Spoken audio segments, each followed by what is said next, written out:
Cameroun, avec la CAN, Paul Biya a peut-être une chance d'unir le pays. Le président camerounais et la première dame, Chantal Biya, saluent la foule venue assister au premier match de la CAN dans le stade Paul Biya d'Olambé, à Yaoundé, le 9 janvier 2022. Copyright Reuters. Mohamed Abdel Ghani. Après 50 ans d'absence, la Coupe d'Afrique des Nations fait son grand retour au Cameroun. Une occasion de retrouver un semblant d'unité nationale, si tout se passe bien. Au pouvoir depuis 40 ans, Paul Biya, 88 ans, est connu pour ne pas aimer les apparitions publiques. Il a pourtant occupé brièvement le devant de la scène lors de la cérémonie d'ouverture de la 33e Coupe d'Afrique des Nations CAN qui s'est déroulée dimanche 9 janvier.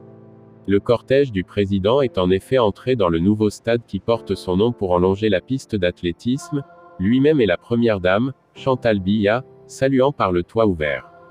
Il a ensuite prononcé un discours de quelques phrases seulement pour lancer officiellement le début du tournoi. Il y a 10 jours, à l'occasion du Nouvel An, Paul Biya avait eu plus à dire, présentant la CAN comme la partie d'un grand plan de développement des infrastructures, avant d'appeler ses « chers lions indomptables » à tout mettre en œuvre pour qu'il termine cette fête en beauté le soir du 6 février 2022. Un optimisme qui contrastait toutefois avec le cœur du discours, axé sur la désunion nationale. Beaucoup de nos compatriotes restent dans les rangs des groupes armés, a-t-il souligné. Ils continuent de se livrer à des activités criminelles, multiplient les attaques à l'aide d'engins explosifs improvisés et les meurtres de civils non armés. Le récent assassinat de 3 étudiants et d'un enseignant du lycée bilingue Ekondo Titi est venu s'ajouter à la longue liste de leurs exactions et atrocités.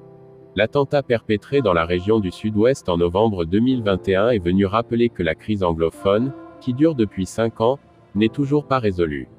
Si cela n'a pas cette fois privé le Cameroun du statut d'organisateur de la compétition, l'humiliation subie lorsque la Confédération africaine de football CAF avait décidé, en 2018, de retirer le tournoi à Yaoundé et de le confier à l'Égypte pour l'édition 2019 reste encore vive. Les retards dans les préparatifs et la crise de l'Ambazonie avaient joué un rôle central.